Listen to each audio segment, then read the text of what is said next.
দর্শক আপনারা দেখছেন রিজা কন্টেন্ট সার্ভিস, সাথে আমি মেহেরুল মমিন। প্রিয় দর্শক, আমি এই মুহূর্তে আলোচনা করবো সেটি হচ্ছে ইউপিএসসি পরীক্ষা।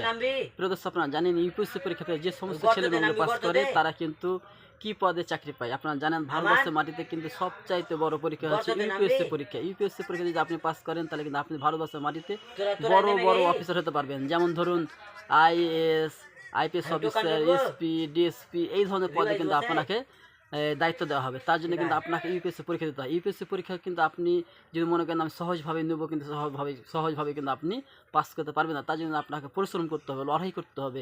এবং আপনি যখন ইউপিএসসি পরীক্ষা যখন পাস করবেন তখন কিন্তু আপনাকে কিন্তু ভারতবর্ষের মাটিতে একদম হাই কোয়ালিটি পদে কিন্তু আপনাকে নিয়োগ করা হবে। এবং সেখানে আপনি বুঝতে পারলেন এসপি, ডিএসপি, আইএএস অফিসার এবং যত রকমের যে বড় বড় পদে চাকরি রয়েছে সেখানে কিন্তু ইউপিএসসি পরীক্ষার মাধ্যমে ছেলে মেয়েগুলো কিন্তু চাকরি পায়। তার জন্য আপনাকে মাথায় রাখতে হবে ইতিমধ্যেই কিন্তু ইউপিএসসি পরীক্ষার মাধ্যমে যে সমস্ত ছেলে মেয়েগুলো নিয়োগ করা হবে তার জন্য কিন্তু অ্যাপ্লিকেশন চলছে। তো যদি মনে করেন আমি অ্যাপ্লিকেশন করবো, তো আপনাকে অবশ্যই মাথায় রাখতে হবে আপনাকে গ্র্যাজুয়েশন পাস করতে হবে এবং আপনার বয়স কিন্তু 18 থেকে কিন্তু 32 বছর হতে হবে। যদি আপনি এসসি থাকেন তাহলে আপনার অ্যাপ্লিকেশন করার জন্য কোনো পয়সা লাগবে না। যদি আপনি জেনারেলভাবে কিংবা আপনি ওবিসি যদি সাবমিট করেন তাহলে কিন্তু আপনাকে 100 টাকা লাগবে।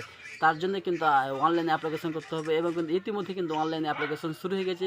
তার জন্য আপনাকে মাথায় রাখতে হবে কিন্তু অনলাইনে যে অ্যাপ্লিকেশন চলছে সেটা হচ্ছে 22/1/2025 সাল থেকে শুরু করে চলবে কিন্তু 11/2/2025 সাল। আপনাকে মাথায় রাখতে হবে 22 সাল থেকে কিন্তু শুরু করে কিন্তু 11 সালের মধ্যে কিন্তু আপনাকে অ্যাপ্লিকেশন করতে হবে। অর্থাৎ আপনাকে কিন্তু অল্প দিন একটা সময় দেওয়া হয়েছে। এবং আপনি যদি মনে করেন এইটা আমি অ্যাপ্লিকেশন করার পর আমি চাকরির জন্য প্রস্তুতি নেব, আপনি প্রস্তুতি নেবেন। এবং কিন্তু আপনার ইউপিএসসি পরীক্ষা যে একটা হয় এই পরীক্ষাটা কিন্তু মে মাসে 25 তারিখ সম্ভবত হতে পারে।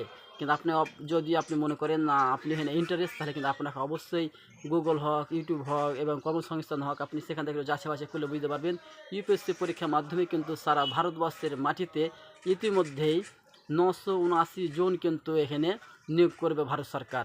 এবং যদি আপনি যদি বিএ পাস থাকেন তো আপনি অবশ্যই অ্যাপ্লিকেশন করতে পারেন। কারণ ইউপিএসসি পরীক্ষা যদি আপনি একবার যদি পাস করতে পারেন তাহলে তো একদম বুঝতে পারছেন বড় বড় অফিসার পদে আপনি কিন্তু আপনাকে অপশন দেওয়া হবে এবং সেখানে কিন্তু আপনি অপশনগুলো চয়েস করবেন, সেখান থেকে আপনাকে দেওয়া হবে। অর্থাৎ আপনাকে র্যাঙ্ক করতে হবে, সেই র্যাঙ্কে কিন্তু আপনি একটা পদ পাবেন। এসপি হবেন না ডিএসপি হবেন, আইএএস অফিসার হবেন এবং আপনি আইজি থেকে শুরু করে আইএফএস হবে, অনেক পদ রয়েছে। অর্থাৎ এই লাইনে বিশেষ করে ইউপিএসসি পরীক্ষার মাধ্যমে অর্থাৎ যে ডিফেন্সে যারা আছে, যারা বড় বড় পদে যারা আছে, বিশেষ করে 25 রকম মানে এখানে অপশান থাকে। এই 25 রকম অপশানকে আপনি চয়েস করতে পারেন, দিয়ে কিন্তু আপনি সেখান থেকে ভারতবর্ষের মাটিতে বিভিন্ন জায়গায় আপনি আইজি হিসেবে হতে পারে, এসএসএফ হতে পারে, আইএসএফ হতে পারে, বিভিন্ন পদে রয়েছে। সেখানে কিন্তু আপনাকে নিয়োগ করবে ভারত সরকার ইউপিএসসি পরীক্ষার মাধ্যমে। আপনি অবশ্যই ইউপিএসসি পরীক্ষা পাস করতে হবে যদি আপনি মনে করেন ভারতবর্ষের মাটিতে বড় বড় পদে চাকরি করতে। তাহলে